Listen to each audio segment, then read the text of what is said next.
자, 오늘은 누가복음 스토리로 읽는 누가복음 세 번째 시간을 갖도록 하겠습니다. 우리 한국의 그 대표적인 화가 하면 여러분 누구를 제일 먼저 떠올립니까? 예? 이수근이요? 박수근 씨를 빼놓고는 우리가 한국의 미술을 논할 수가 없죠. 박수근 씨의 그림을 보면 어쩌다 제 방에 그분 그림 책이 있어서 이렇게 쭉 봤는데 한 서너 작품만 좀 소개를 해보겠습니다. 우선 그 나무와 여인이라는 그림을 좀 띄워주세요. 예. 화면에 잘 나옵니까? 볼만하네요. 그래도 중앙에는 앙상한 나무가 놓여져 있고 저기 맞은편에 광주를 이고 여인 하나가 장사를 하러 가는지 하여간 일을 하러 가고 있어요. 그리고 앞쪽에는 등에 아기를 업은 엄마죠, 서 있어요. 이게 그 유명한 나무와 여인이라는 제목입니다. 그 밑에 수근이라고 써 있죠. 박수근 씨의 아주 유명한 대표적인 작품 중에 하나입니다. 또 하나 그림을 좀 볼까요? 이 제목이 뭔지 아시죠? 빨래터입니다. 빨래터. 옛날에는 우리가 냇가에서 많이 볼 수 있었던 풍경이죠. 아낙네들이 냇가에 앉아서 묵은 빨래를 빨고 있는 모습입니다. 몇 분은 이제 묵묵히 흐르는 물을 바라보면서 빨래를 하고, 또 저쪽에 한 분은 빨래방망이 같죠? 손에 들린 게 두들기면서 옆에 아낙네와 뭔가를 이렇게 나눕니다. 그림 마지막 하나를 더 보죠. 이 그림 제목은 뭡니까? 판자촌입니다. 판자촌. 네. 여기는 뭐 딱히 부연 설명할 게 없어요. 참 그 산동네 그 중턱에 아주 가난한 판자촌을 그렸습니다. 이 박수근 씨의 그 이 붓터치를 보면 특징이 있어요. 강렬하질 않아요. 근데 이분이 혹시 그 독실한 기독교인인 건 다 알고 계신가요? 굉장히 독실한 기독교인입니다. 그래서 이분의 그림 속에는 참 많은 기독교 세계관이 흘깃흘깃 묻어 나옵니다. 이분의 그림에 공통점이 있더라고요. 보니까 하나는 늘 투게더, 항상 사람들이 있어요. 근데 혼자 있는 그림보다는 늘 누군가 항상 같이 있어요. 아낙네도 등에 아기를 업었다든지 손에 아기를 잡았다든지, 또 여러 사람이 시장이라는 그림이 있는데 거기에도 보면 시장 안에 그 좌판을 놓고 여인네들이 아주 북적거리는 시장이라는 유명한 그림도 있어요. 특별히 첫 번째 특징이 함께함입니다. 그런데 그 함께함이 어디를 향하고 있는가가 중요하겠죠. 하향성입니다. 하향성, 즉 아래로 향하고 있어요. 낮은 자들을 향해서 향하고 있어요. 제가 이 그림을 서두에 설명하는 이유가 있습니다. 그것은 누가복음의 글체를 보면 그 한국의 대표적인 화가인 박수근 씨의 그림을 보는 듯한 착각을 일으킬 정도로 항상 두 가지 공통점이 있어요. 함께함, 그리고 하향성을 잃지 않고 있다는 겁니다. 이것은 우리가 누가복음을 앞으로 읽어나가고 공부하는 데에도 굉장히 중요한 기조가 될 것입니다. 그래서 오늘 우리는 드디어 이제 예수님이 이 땅에 태어나시는데 그 시대적 배경서부터 좀 조여 들어가도록 하죠. 2장 1절을 좀 볼까요? 2장 1절. 그때에 가이사 아구스도가 영을 내려 천하로 다 호적하라 하였으니, 사실 이 1절 속에도 어마어마한 세계사가 설명돼야 되고 함축되어 있습니다. 우선 여기에 등장하는 이 가이사 아구스도, 원래 가이사라는 말은 영어식 표기고 원래 이름이 뭐죠? 시저입니다. 시저. 줄리어스 시저. 이 시저가 그 줄리어스 시저 이름에서 오게 되죠. 여기에 등장하는 이 로마 황제는 로마 초대 황제인데 옥타비아누스라고 들어보셨나요? 줄리어스 시저의 원래는 조카였습니다.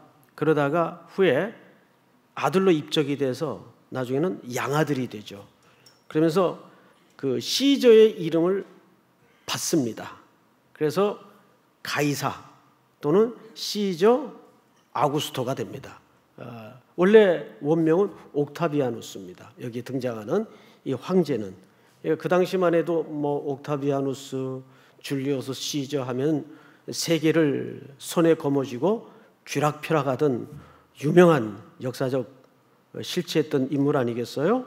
자, 그런데 이 뒤에 붙은 아구스토라는 이름에 대해서 좀 여러분들이 배경 삼아 공부할 필요가 있는데 아주 복잡한 설명은 생략을 하고 간단하게 설명을 드리면 이 아구스토라는 말은 원래 아구스투스라고 부르기도 합니다. 아구스투스.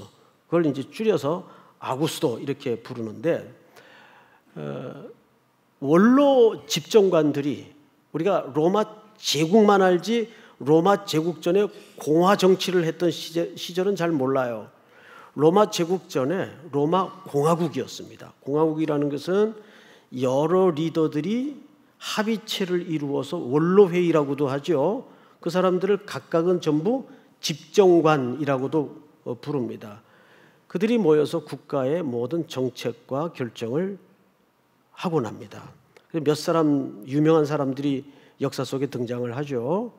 그러니까 원래는 공화 정치였는데 점점점 권력이 옥타비아누스, 오늘 여기 등장하는 아구스토로 넘어갑니다. 집중됩니다. 그러면서 원로 회의에서 이제 고민이 생겼어요. 자, 그러면 이 옥타비아누스가 이제 원로의 실질적인 총수가 되는데 이 명칭을 뭐라고 할 것인가 하다가 명칭 정하는 게 어디 쉬웠겠습니까? 해서 그러면 명칭 정하는 동안에는 잠시 임시로 그냥 집정관 내지는 부르던 대로 원로의 대표 정도로 합시다. 이렇게 원로에서 논의가 됐어요. 근데 그거를 옥타비아누스가 거부를 해요. 난 일반 원로들과 똑같이 취급되는 건 죽어도 싫다. 그래서 자기 이름을 아우구스투스라고 명할 것을 스스로 말합니다. 이 단어의 유래가 뭐냐면 어디서 왔는가 하면 아구루에서 왔습니다. 아우구루라고도 하는데 아우구루라는 말에서 왔어요. 이 말은 이런 뜻입니다. 신적인 예언의 출처를 갖고 있다라는 의미예요. 자, 이게 아주 중요한 문제입니다. 그러니까 아우구루라는 말에서 아우구스투스라는 말이 생성이 됩니다. 그러니까 이 아우구루는 무슨 의미라고요? 신적인 권위에서부터 계시된 존재다라는 의미를 갖고 있는 거예요. 자, 이제 아우구스투스는 그런 명칭의 배경을 갖고 있단 말이에요. 그러면 이것이 실질적으로 로마 황제에 뭘 제공했을까요? 로마 황제는 신이다라는 것을 제공하는 배경이 됩니다. 여기에서. 그러니까 아우구스토라는 말은 그런 굉장히 중요한 시대적 하나의 눈금이 돼요. 그러니까 황제 자체가 나는 일반 원로들하고 취급받는 거 싫다. 명칭을 특별하게 만들어라. 회의를 하다가 합당한 명칭이 나오질 않자 그러면 아우구루라는 말에서 유래된 그러니까 신적인 계시에 의해 탄생된 황제 이름을 스스로 취하여 갖게 됩니다. 이게 아우구스투스라는 말이에요. 또는 오늘 성경에서는 아구스도라고 줄여서 쓰기도 했죠. 자, 여기에서 비로소 황제는 무엇이 될 수도 있다라는 정신적 배경을 제공합니까? 예, 황제 숭배의 출발이 되는 거예요. 그러니까 이 아구스도라는 말은 여러분 굉장히 중요한 단어입니다. 그래서 이때부터 로마 황제는 이제 공화국은 사라지고, 공화국은 그때부터 사라졌어요. 이제 원로들이 모여서 합의체를 이루어 국가의 정책과 결정을 하던 시대는 끝났어요. 그 이후로 탄생된 게 뭡니까? 유명한 로마 제국이 탄생이 됩니다. 예수님이 태어나던 시대가 바로 그런 시대예요. 그러니까 예수님이 태어나던 시대는 실질적으로 인류 역사 유래상 찾아볼 수 없을 정도로 한 인간에게 모든 권력이 집중되었던 시대입니다. 지금은 아무리 한 나라가 강해도 견제하는 나라가 있잖아요. 근데 그때는 그런 나라가 없었어요. 그래서 그 시대를 역사가들은 뭐라고도 불렀는가 하면 평화의 시대. 근데 그 평화는 무엇으로 유지되었던 평화인가 하면 힘으로 유지되었던 평화입니다. 그래서 그 시대만은 야누스의 신전문이 닫혀 있었어요. 왜? 이 신전문은 전쟁 때만 열립니다.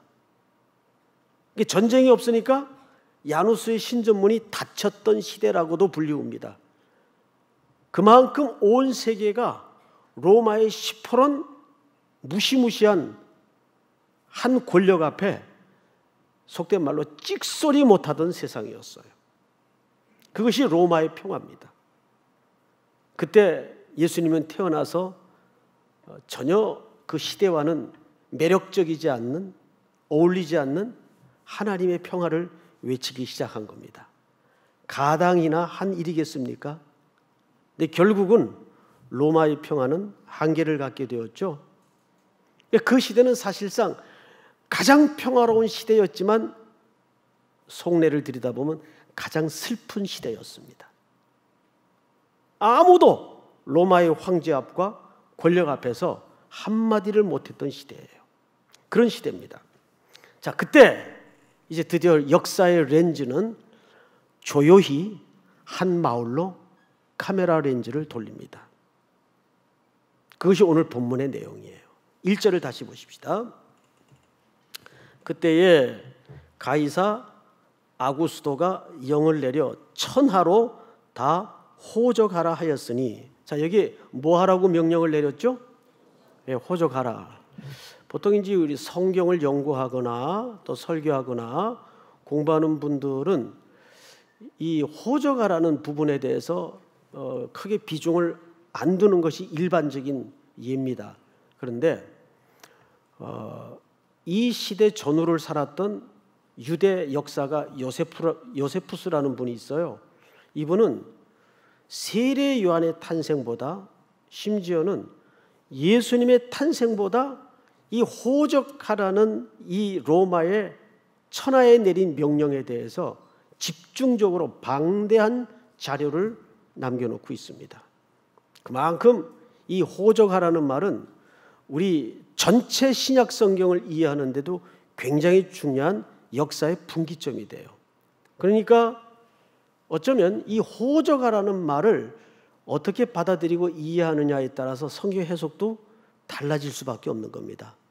그러니까 호적하라 하니까 뭐 고향에 가서 자기 출생 등록하고 뭐 그런 정도의 개념이 아니란 말이에요. 자, 그러면 우선 로마 황제가 아구스도가 왜 호적을 명령했는가, 그 동기를 먼저 알아야 됩니다. 우선 두 가지 이유 때문입니다. 첫째는 이 호적의 의미는 첫 번째 동기가 인구조사입니다. 우리 제국 하에 인구가 몇 명쯤 되는가, 그래서 노동력을 어떻게 얼마나 동원할 수 있는가를 수치를 만들기 위해서, 특별히 여기에 등장하는 옥타비아누스는 아주 그 이과 쪽에 그 머리가 밝아서 이 수치를 집대성하고 모으고 자료를 남기는데 굉장히 관심이 많았던 인물이에요. 그 기록을 보면. 자, 그런데 그런 맥락에서 호적하라라고 명령을 했어요. 첫째는 노동력이 어느 정도 되는가, 그러니까 국민 생산 능력을 가늠하기 위해서입니다. 그리고 두 번째는 인구가 어느 정도 되는가. 그것은 단순히 로마의 인구가 아니라 로마 제국하에 우리가 정복한 크기, 세기를 가늠하기 위해서 호적하라는 명령을 내린 거예요. 자, 그런데 세계사는 그렇게 움직였지만 이 호적하라는 명령이 뜻밖에도 예언자들의 예언을 성취하는 방식이 될 줄이야 어느 인류가 알았겠습니까? 그 호적하라는 명령 때문에 유대의 두 젊은이가, 한 여자는 임신을 한 채 베들레헴 땅으로 향하게 되죠. 그래서 예수님은 베들레헴에서 탄생을 하게 되는 거예요. 그 동기를 부여한 인물이 누굽니까? 아구스도입니다. 호적하라 했기 때문에 그때는 직접 가서 호적을 해야 됐어요. 저희가 군대 가기 위해서 신체 검사를 받을 때만 해도 요즘은 아무 데서나 받을 수 있지만 반드시 고향에 가서 받곤 했습니다. 그래서 저는 신체 검사를 경북 영주에 가서 받았어요. 그 영주 그 초등학교가 있습니다. 장수초등학교라고. 그 운동장에서 신검을 받았는데 그때 영주 출신들 팔도에 흩어져 살던 모든 시커먼 애들이 다 고향으로 와서 신체 검사를 받았습니다. 그런 거예요. 자, 그런데 여기 또 하나, 이건 표면적인 동기라면 진짜 동기가 있어요. 그 진짜 동기는 결국 세수 문제 때문입니다. 그 제국을 관할하고 통치하고 전쟁을 수없이 치르려 하다 보니까 제일 많이 들어가는 게 뭐겠어요? 돈입니다. 그래서 얼마나 세수입을 확보할 수 있는가를 가늠하기 위해서 사실은 호적하라고 명령을 한 겁니다. 자, 그런데 이 호적하라는 명령에 유대인들은 어떻게 인식을 했는가? 성경에 보면 특별히 누가복음에는 이 콜렉터, 세금원들이 많이 등장을 해요. 그렇죠? 뭐 세리들 굉장히 많이 등장을 합니다. 대표적인 세리가 누구죠? 삭개오입니다. 그리고 세금 문제 때문에 시시비비가 자주 일어나요. 그래서 심지어는 예수님께서도 가이사의 것은 가이사에게, 하나님의 것은 하나님에게 라고 말할 정도로 이 세금을 내는 문제 가지고 시시비비가 또 예수님을 모함에 빠뜨리려는 시도가 굉장히 많았습니다.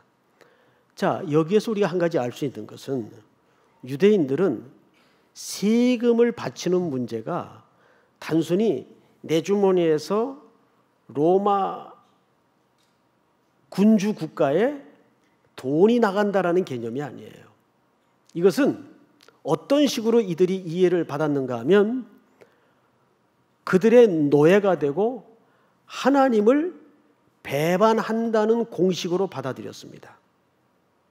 그래서 이 호적하라 할 때는 대단한 반란이 일어났어요. 그래서 호적하라는 명령이 한 번 성경에 등장을 하는 것이 아니고 사도행전 5장에 보면 띄워주세요. 37절 한번 같이 읽겠습니다. 시작. 그 후 호적할 때 갈릴리의 유다가 일어나 백성을 꿰어 따르게 하다가 그도 망한즉 따르던 모든 사람들이 흩어졌느니라. 네, 이것이 성경에 나타난 두 번째 호적 명령입니다. 이때 갈릴리에 유다라는 사람, 이건 가룟 유다가 아닙니다. 동명이인이에요. 유다라는 사람이 일어나서 백성들을 선동해서 로마 정권을 향해 반기를 들어요. 이 이후에 알렉산더라는 총독이 일어나서 이 유다의 두 아들을 십자가에 처형을 해버립니다. 그만큼 바리새인들을 중심으로 한 유대인들은 로마 정부의 세금을 바치는 것은 신앙적으로 배반하는 행위라고 이해를 가졌어요. 그런데 여기에서 유대 민족이 갈라집니다. 그래서 이 호적하라는 명령이 중요한 거예요. 어떻게 갈라지냐면 사두개인과 특별히 친로마 계열이 따로 발생을 합니다. 뭐 어느 시대든 그런 일들이 생기지 않았겠습니까? 우리가 일제를 살았을 때도 친일파가 일어났듯이 그건 어쩔 수 없는 거예요. 우리식으로 이야기하자면 친일파 내지는 친로마파가 일어난 겁니다. 우리도 당연히 로마 제국 아래 식민지 백성이니까 황제에게 바치는 것이 마땅하다. 왜냐하면 그 당시에 모든 로마 시민들이 되려면 또 로마 제국하의 백성들은 가이사는 누구이십니다. 가이사는 주님이십니다. 이 고백을 해야 돼요. 그런 관점에서 그 정부에 세금을 바쳐야 되었다면 정신 올바른 하나님을 공경하는 유대인으로서는 세금을 바쳐야 됩니까? 말아야 됩니까? 세금을 바쳐서는 안 되죠. 왜? 최소한 그들에게 주는 누구십니까? 하나님 아니에요. 또 이후에 그리스도인들에게는 오직 주님은 누구밖에 없습니까? 그리스도 외에는 없는 거예요. 그러니까 항상 예수님을 향해서 바리새인들과 서기관들이 뭘 가지고 트집을 잡았죠? 이 세금 문제 가지고 트집을 잡는 거예요.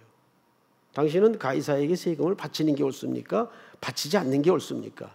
이래도 걸리고 저래도 걸리게끔 트릭을 얹어서 질문을 던지곤 했습니다. 그러니까 이렇게 되는 거죠. 세금 문제는 호적하는 문제와 맥락을 같이 합니다. 왜 호적을 시켰다고요? 세금 때문에 호적을 시킨 거예요. 결국은 돈 때문에. 이 시대가 그랬어요. 그 성경 본문을 또 보십시다. 2절. 이 호적은 구레뇨가 수리아 총독되었을 때 처음 한 것이라. 아까 우리가 살펴본 사도행전 5장이 그 다음 두 번째로 등장하는 호적 명령이었습니다. 이것은 구레뇨가 수리아 총독되었을 때, 사실 그런데 여기서 총독되었을 때라고 하면은 연대가 맞질 않아요.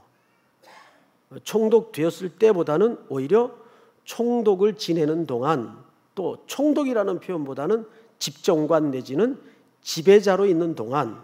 왜냐하면 이 구레뇨가 시리아 총독으로 부임하던 때가 AD 6년이기 때문입니다. 이건 요세푸스의 기록에 정확한 기록이에요. 그렇다면 연대가 안 맞잖아요. AD 6년에 총독으로 부임했다면. 그래서 많은 또 자유주의 쪽에 있는 학자들은 누가 이 기록이 틀렸다 내지는 오류를 범했다. 누가가 누굽니까? 역사가예요. 그리고 서론에서 우리가 공부를 했지만 자세히 살폈다 그랬어요. 오류가 있을 수 없죠. 이것은 번역상의 문제로 봐야 돼요. 그래서 여기서 말하는 수리아 총독이 되었을 때라는 말은 가버너, 다시 말하면 지배자 정도로 해석을 해야 되고, 두 번째 총독이 되었을 때라는 말은 영어로 표현하자면 when이 아닙니다. 뭐뭐 하는 동안, 집정관으로 또 지배자로 있는 동안, 이래야 연대가 맞아요. 왜냐하면 이 수리아 총독으로 구레뇨가 부임할 때는, 총독으로 부임할 때는 정확하게 AD 6년이기 때문입니다. 그러면 이걸 문자 그대로 받아들이면 연대가 일단 안 맞아요. 자, 복잡하니까 이건 지나가도록 하십시다. 표정들이 동공이 흔들리기 시작해서. 자, 그리고 이제 3절을 한번 같이 읽어볼까요? 3절 시작. 모든 사람이 호적하러 각각 고향으로 돌아가매. 모든 사람이 호적하러 각각 이제 고향으로 돌아가기 시작합니다. 요셉도 다윗의 집 족속이므로 갈릴리 나사렛 동네에서 유대를 향하여 베들레헴이라는 다윗의 동네로 그 약혼한 마리아와 함께 호적하러 올라가니 마리아가 이미 잉태하였더라. 자, 앞을 잠깐 보실까요? 이 두 젊은이의 앞날의 운명을 두 사람은 어떻게 알았을까요? 그리고 특별히 마리아의 입장에서 누가는 썼어요. 마태는 요셉의 입장에서 씁니다. 두 기자의 기록이 다 달라요. 마태는 요셉의 입장에서 역사를 기록했고, 누가는 그 당시 가장 비천한 존재인 여자의 입장에서 이 마리아의 잉태 사실을 기록합니다. 이렇게 요셉은 아내를 데리고 정혼했지만 오늘날 약혼 개념이 아니라 그랬어요. 정식 부부입니다. 관계하지 않았지만 아이를 뵌 아내를 데리고 고향 땅을 지금 가고 있어요. 요셉도 기가 막혔겠고 마리아도 기가 막혔을 것 같아요. 앞으로 자신의 운명과 이 태중에 있는 아이의 운명은 어떻게 될 것인가? 오늘은 마리아 쪽에 조명을 안 하겠습니다. 그렇게 그들은 베들레헴을 향해서 가고 있습니다. 이들이 고향을 밟았던 중요한 이유는 뭐였죠? 호적 명령이 내려서 호적하기 위해서 가는 겁니다. 자, 그런데 이 시점으로부터 약 650년 전 미가라는 선지자는 이때의 경우를 이렇게 예언했습니다. 미가서 5장을 띄워주세요. 베들레헴 에브라다야, 너는 유다 족속 중에 작을지라도 이스라엘 다스릴 자가 네게서 내게로 나올 것이라. 그의 근본은 상고에 영원에 있느니라. 시작. 그러므로 여인이 해산하기까지 그들을 붙여두시겠고 그 후에는 그의 형제 가운데 남은 자가 이스라엘 자손에게로 돌아오리니. 4절 같이 읽습니다. 그가 여호와의 능력과 그의 하나님 여호와의 이름의 위엄을 의지하고 서서 목축하니 그들이 거주할 것이라. 이제 그가 창대하여 땅끝까지 미치리라. 자, 여러분, 여기 마지막 절을 잘 보시면 앞에 2절에서는 베들레헴에서 사실상 메시아가 탄생할 것을 미가 선지자가 예언했고, 이 미가 시대는 로마 통치 시대만큼이나 깝깝하고 암울했던 시대입니다. 그런데 마지막 4절에 보니까 이제 그가 창대하여 땅 끝까지 미치리라. 여러분, 근데 현실은 어느 제국이 땅 끝까지 미치고 있어요? 예, 현실은 로마 제국이에요. 세상의 나라, 세상의 권력이 땅 끝까지 영향력을 끼치고 있어요. 그런데 그 속에서 하나님은 겨자씨만한 누룩처럼 역사의 나선형 상승 곡선을 통해서 메시아를 통하여 땅끝까지 그의 영향력이 창대하게 될 것을 미가 선지자를 통하여 예언하고 있어요. 자, 그럼 보세요.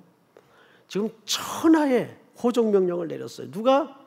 로마의 황제, 최초의 황제입니다. 옥타비아누스, 아니 아구스도가, 신적인 존재가. 그런데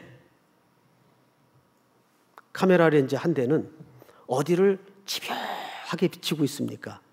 베들레헴 땅을 향하여 역사의 렌즈를 놓치지 않고 있어요. 우리가 이 세상에 얹혀져 살지만 이 시각을 가져야 돼요.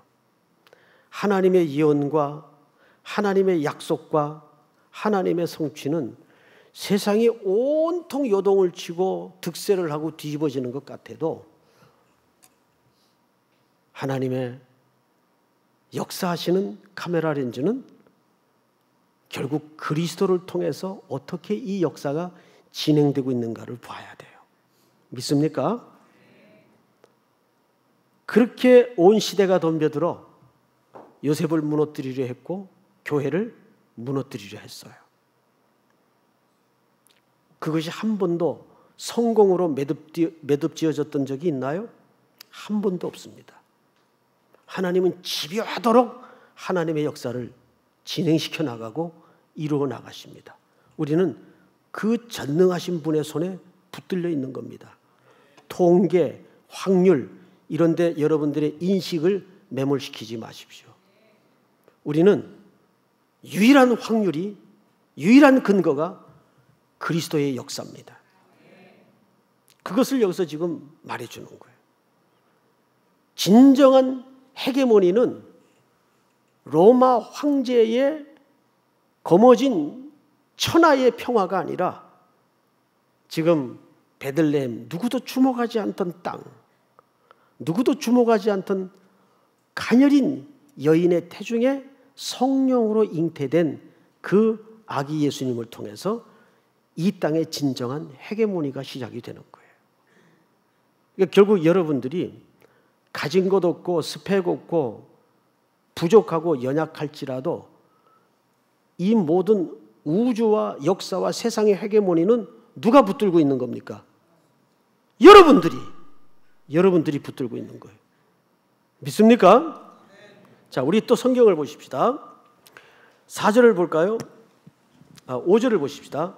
그 약혼한 마리아와 함께 호적하러 올라가니 마리아가 이미 잉태하였더라. 거기 있을 그때에 해산할 날이 차서 첫 아들을 낳아 강보에 싸서 구유에 뉘었으니 이는 여관에 있을 곳이 없더라. 이렇게 되어 있습니다. 자, 여러분, 여기 여관이라는 표현이 등장을 해요. 유대인들에게 여관이라는 말은 두 종류를 씁니다. 첫째는 판도케이온이라는 말을 써요. 판도케이온. 이것도 여관이에요. 또 하나는 카탈루마라는 말을 써요. 이것도 여관이에요. 그러면 이 둘은 어떤 차이가 있는가? 첫째, 판도케이온이라는 말은 그러니까 일반, 제대로 갖춘, 그리고 그걸 뭐라 그러죠? 상인들, 대상들이 왔다 갔다 하면서 머물 수 있는 제대로 된 공간을 판도케이온이라고 합니다. 그것도 여관이에요. 근데 여기에 사용된 이 여관은 그 단어를 쓰지 않고 카탈루마라는 단어를 써요. 카탈루마. 이 카탈루마는 정확히 이런 뜻입니다. 짐승들 우리입니다. 그런데 거기에는 짐승들만 자질 않아요. 이게 허름한 판잣대기로 칸막이를 합니다. 그리고 이쪽은 사람이 그냥 대충 거적 깔고 자고 이 칸막이 넘어 한쪽에서는 뭐가 있는 거예요? 이 짐승들이 그 풀숲 속에 같이 누워 자는 거예요. 그런데 여기 성경을 잘 보세요. 6절을 보시면 거기 있을 그때에 해산할 날이 차서 첫 아들을 낳아 강보에 싸서 구유에 뉘었으니 이는 여관에 있을 곳이 없음이로라. 그것마저도 없었다 그 말이에요. 그래서 짐승들의 먹이통 같은 우묵한 데다가 강보에 쌓인 아기 예수를 뉘어놓습니다. 여러분 생각을 해보세요. 여자가 가장 눈물이 나고 마음이 우울하고 슬플 때는 아기를 낳은 직후랍니다. 제가 낳아보지 않았으면 잘 모르겠지만 정말 그럴 것 같아요. 우리 엄마도 나를 이렇게 배 아파 고통 속에 낳았겠지 하면서 제일 엄마 생각이 나겠죠. 마리아는 안 그랬을까요? 게다가 이 아기는 앞으로 운명이 어떻게 될지도 모르는 아기예요. 남자와 관계없이 어느 날 성령께서 나에게 임재하시어 이 아기 씨를 주셨어요. 그리고 잉태된 아기입니다. 물론 마리아는 신앙이 좋은 준비된 여인이었기에 그 황당한 예언과 환경을 그는 죽음을 각오하고 받아들였어요. 요셉도 마찬가지겠죠. 그런데도 불구하고 이 아이가 어떤 운명으로 자랄지 아무것도 모르는 상태에서 제대로 따뜻한 물 한 번 쓰지 못하고 그냥 길거리에서 아이를 낳듯 이렇게 예수님은 이 땅에 비천하고 가난하고 낮은 모습으로 태어나십니다. 그 말을 이렇게 설명하는 거예요. 여러분, 유대 전쟁사라는 자료가 있어요. 거기에 보면 이런 기록이 있습니다. 로마 사람들에게 세금을 바치는 것과 하나님이 아닌 인간을 주로 섬기는 것은 죄악이다. 이게 유대 전쟁사에 나와 있는 기록입니다. 또 유대 고대사라는 기록이 있는데 거기에 보면 이런 세금의 부과는 노예가 되는 것과 다를 바 없다. 그러므로 우리의 자유를 지켜야 한다. 우리가 힘을 합쳐 큰 일을 이루려고 할 때는 하나님이 반드시 도우실 것이다. 이게 유대 고대사에 나오는 이야기입니다. 시대가 그랬어요. 그리고 어느 날 초대 황제 옥타비아누스는 아구스도라는 명칭을 가지고서 스스로 신이 되어서 로마 제국하에 편승된 천하의 호정명령을 내립니다. 그 이유는 돈 문제예요. 그때나 지금이나 이 만몬의 신의 권력과 위력은 대단했습니다. 그런데 보세요. 그 세상의 욕망에 광기에 붙잡힌 시대 속에 황제의 명령을 따라 천하의 사람들이 분주히 고향을 찾을 그때에 그 명령을 따라서 이 유대 땅의 두 젊은이가 매우 초라한 모습으로 저 외진 산골 베들레헴 작은 고을로 들어와 이 땅의 실질적인 헤게모니를 펼쳐가실 아기 예수님을 탄생시키는 겁니다. 우리는 이런 관점을 바라보면서 뭘 생각해야 옳을까요? 4천만이 이해해도 우리 하나님의 백성들은 세상의 헤게모니에 휩쓸려서는 안 됩니다. 누구의 헤게모니에 우린 줄을 서야 될까요? 예수 그리스도의 헤게모니에 우린 줄을 서야 돼요. 왜? 결국 이 세상의 끝날은 그분의 주권에 모든 역사는 마침표를 찍기 때문입니다. 우리가 계시록의 역사를 통해서 보지 않았습니까? 최종적 승리가 누구로부터 완성되는가를 확인하지 않았습니까? 제가 사진 몇 컷을 보면서 설명을 좀 드리도록 하죠. 첫 장을 한번 띄워주세요. 옆에 나와 있는 인물은 누구죠? 히틀러입니다. 히틀러 시대는 애국주의, 국가주의에 온 세상이 광기에 붙들려 있던 시대고, 히틀러가 통치하던 독일은 종교 개혁도 일으켰지만 그 이전까지는 저런 독재자의 그늘 아래 온 시대가 침묵했던 시대예요. 그리고 이 히틀러는 자기에게 숭배하거나 존중하지 않는 국민에 대해서는 무자비하게 사돈의 팔촌까지 다 잡아넣던 서슬퍼렀던 시대입니다. 그런데 저기 보면 이게 이제 조선소에서 히틀러가 연설할 때인데 경례를 하는 장면인데 저 한 사람이 팔짱을 끼고 있습니다. 이게 카메라에 잡혔어요. 여러분, 그 시대에 가능했던 일 같습니까? 저 사람이 누굴까? 그리고 그 뒤에 보면 그 팔짱 낀 사람 뒤에 보면 두 사람이 서로 얼굴을 쳐다보면서 경례하긴 하는데 뭔가 대화를 하죠. 저 사람들이 무슨 대화를 했을까? 제가 이제 상상을 해보니까 이런 대화를 했던 것 같아요. 이건 상상이에요. 쟤 미쳤나 봐. 응? 앞에 팔짱 끼고 있는 친구 보고 쟤 미쳤나 봐. 분명히 그랬을 것 같아요. 우리 같으면 안 그랬겠어요? 근데 이 당시에 히틀러에게 경례를 하지 않는 것은 자살행위입니다. 다음 것을 한번 볼까요? 하지만 모두 두려워서 명령만을 따른다면 세상은 바뀌지 않았을 겁니다.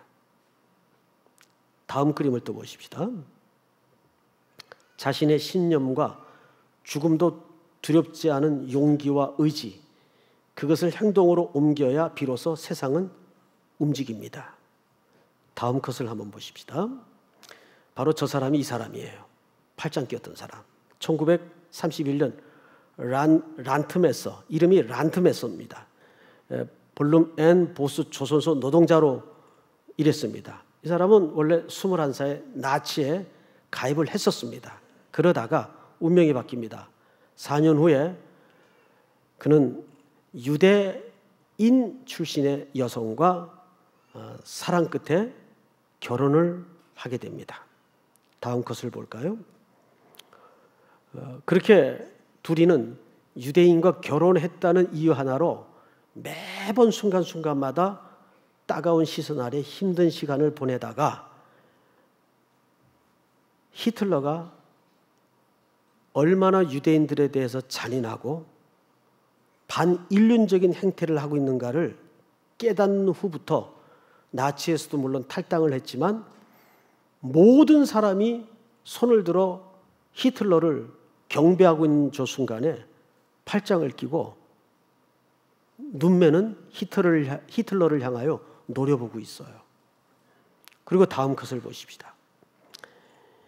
이렇게 선천 행사라는 것은 우리 요즘식으로 얘기하면 배진수식 같은 행사입니다. 그 자리에 히틀러가 초대되었던 거죠. 그리고 다음 컷을 볼까요? 동원된 사람들은 열광적으로 히틀러를 향해 팔을 뻗어 경례를 해야만 했습니다. 다음 그림을 보십시다. 그때 란트메서는 도저히 그런 사고와 반기독교적인 가치관을 가진 히틀러에게 손을 들어 하이 히틀러 할 수 없었던 거죠. 이제 그림을 또 보십시다. 그런 이유들 때문에 누군가에 의해 이렇게 사진이 찍혀지고 그는 무서운 고생과 고문을 당하게 됩니다. 그리고 실질적으로 감옥에도 갇히게 되고 온 가족이 뿔뿔이 흩어짐을 당한 채 비참한 인생을 맞고 맙니다. 그러나 우리는 그의 인생이 비록 세상적으로는 비참하게 종막을 고했지만 여기서 우리가 한 가지 배울 수 있는 것은 세상이 애국주의에 국가주의에 비인격주의에 세상의 광란에 휩쓸려 돌아갈 때 인간의 본연의 가치 문제에 대해서 아닌 건 아니라고 말할 수 있었던 저 용기, 그 용기가 훗날 어떤 역사적 산물을 만들어냈는가 하면 그 이후에 그 나치와 저항을 해서 이런 선언문이 만들어집니다. 혹시 처음 들어보셨을 분들이 많을 텐데 이런 선언문들이 잘 교회에 소개되질 않죠. 바르멘 신학 선언문입니다. 독일의 의식 있는 목사들과 교회 지도자들과 신학자들이 바르멘 선언문을 만들게 됩니다. 그 선언문의 그 배경을 읽어보면 이게 1934년에 만든 선언문인데 독일 국가교회는 히틀러 치하에서 민족주의, 애국주의, 반유대주의 광풍에 휩쓸렸다. 지식인, 대학 교수, 신학자들이 독재자 히틀러를 열렬히 지지하기 시작했다. 이때 의식 있는 신학자들이 그리고 교회 지도자들이 히틀러를 암살하려다가 발각되어 사형당하기도 했다. 여기에 유명한 인물이 보네포입니다. 이런 젊은 신학자들은 무비판적으로 교회가 성도들이 국가에 종속되는 것을 열렬하게 비판하기 시작했습니다. 그리고 칼바르트라는 유명한 신학자가 만든 초안문인데 바로 그 선언문이 바르멘 신학 선언문입니다. 우리나라로 얘기하면 한국교회 신사참배 거부 운동 고백서 같은 귀한 문건이 되겠죠. 다 읽을 수는 없고 첫 항만 읽어드리겠습니다. 첫 항이 성경 본문이 요한복음 14장 6절로 되어 있는데 내가 곧 길이요 진리요 생명이니 나로 말미암지 않고는 아버지께로 올 자가 없느니라. 모두 6개 항목으로 되어 있는데 첫 항목 이 본문이 제시되면서 이런 이제 해석을 붙입니다. 내가 진실로 너희에게 이르노니 양의 우리의 문으로 들어가지 아니하고 다른 데로 넘어가는 자는 절도며 강도요 내가 문이니 누구든지 나로 말미암아 들어가면 구원을 얻고 이 성서에 증언된 예수 그리스도는 우리가 들어가야 될 문이며 사나 죽으나 신뢰하고 복종해야 될 하나님의 유일한 말씀이다. 우리는 마치 교회가 그 선포의 원천으로서 이 유일한 하나님의 말씀 이외에 그리고 그와 나란히 다른 사건들, 권세들, 형상들 및 진리들도 하나님의 계시로서 인정할 수 있고 인정해야 하는 것처럼 가르치는 그릇된 교설들을 배격한다. 말이 좀 어렵게 되어 있는데 이게 이제 번역문이라서 이렇게 어렵게 되어 있는데 이런 얘기입니다. 하나님의 말씀에 어떤 것도 진리로 가르쳐서는 안 된다는 얘기입니다. 간단히 얘기해서. 근데 그 당시에는 히틀러의 나치주의가 하나님의 말씀과 자기들의 사상과 국가적인 주장들을 동일한 선상에서 가르치고 놓기 시작했습니다. 이런 선언문이 발표되면서 나중에는 엄청난 저항을 받게 되죠. 많은 교회 지도자들이 옥고를 치루어냈습니다. 여러분, 우리는 이런 일련의 내용들을 바라보면서 누가복음에 그저 저 베들레헴 땅에서 목가적인 풍경 속에서 예수님이 이 땅에 고요하고 아름다운 모습으로 오신 것 같지만 결코 그렇지 않습니다. 오늘 이 시대도 우리는 중앙을 주목하기보다는 사실은 변방을 주목해야 될 필요가 있어요. 그래서 누가복음은 항상 함께함 그리고 하향성을 늘 놓치지 않고 있다는 겁니다. 그것이 누가복음 공부를 이 시대에 우리가 감당해야 되는 매우 중요한 공부의 이유입니다. 누가복음 공부가 저와 여러분 함께 살피며 끝날 즈음에 우리 교회가 또 우리의 삶이 누가복음 기자의 붓을 든 목적에 맞게 하나님의 말씀을 소외되고 가난하고 낮은 자들을 향해서 더 확대시키고 우리가 그 자리로까지 나아가 순종할 수 있는 우리 삼일교회가 될 수 있기를 주님의 이름으로 축원하고 축복합니다. 우리 다 일어나십시다. 그가 오신 이유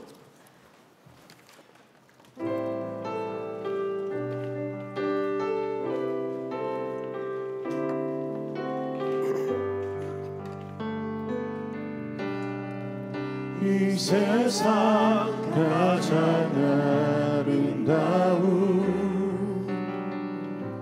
순종의 눈물 온 세상 다시 빛나게 한 생명의 눈물 그가 이 땅에 오신 이유 죽어야 살게 되고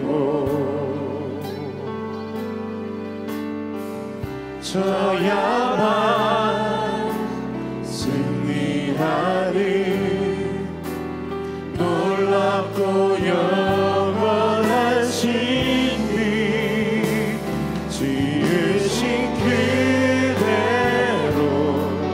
회복시키 우리의 창조주 그리스도 십자가의 길로 아버지 뜻 이루셨네 그가 이 땅에 오신 이유 이제 우리에게 맡겨진 그 소망 그 사랑 그 생명 아름답고 눈부신 십자가의 길 우리가 이 땅에 살아가니 이 땅에 살아가 우리만 다시 합니다. 이유 지으신 그대로 회복시키 우리의 창조주 그리스도 십자가의 길로 아버지 뜻 이루셨네 그가 이 땅에 오신 이유 이제 우리에게 맡겨진 그 소망 그 사랑 그 생명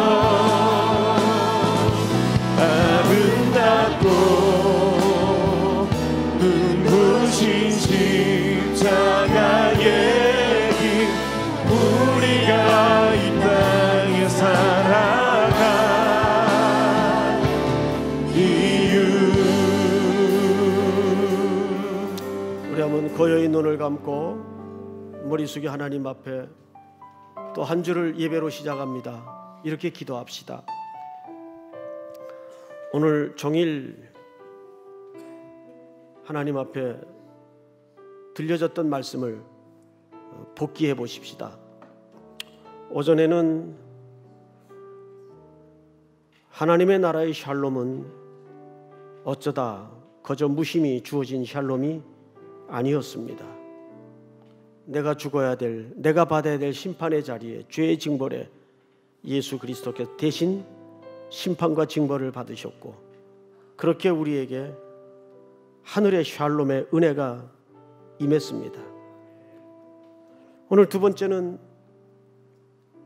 세상은 아구스토를 중심으로 헤게모니를 펼쳐나가는 것 같지만 하나님의 언약은 묵묵히 신실하게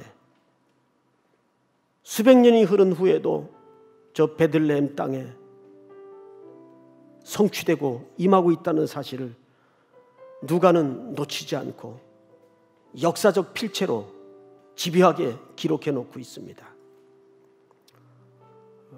눈에 보이는 크기, 우리를 덮어씌워 다가오는 세상의 위용들 앞에 쫄지 마십시오. 겁먹지 마십시오. 하나님은 여러분들을 통해서, 이 시대 교회들을 통해서 역시 그럼에도 불구하고 하나님의 일을 진행해 나갈 것입니다. 우리가 그 믿음과 그 용기를 다시 한번 붙들고 또 한 주를 힘을 내 일어나십시다. 살아냅시다. 동해 선교를 위해서 기도합니다. 주여 부른 다음에 다 같이 통성으로 기도합니다. 주여, 하나님 은혜를 진심으로 감사합니다. 세상은 아구스토를 중심으로 승리하는 것 같고 득세하는 것 같지만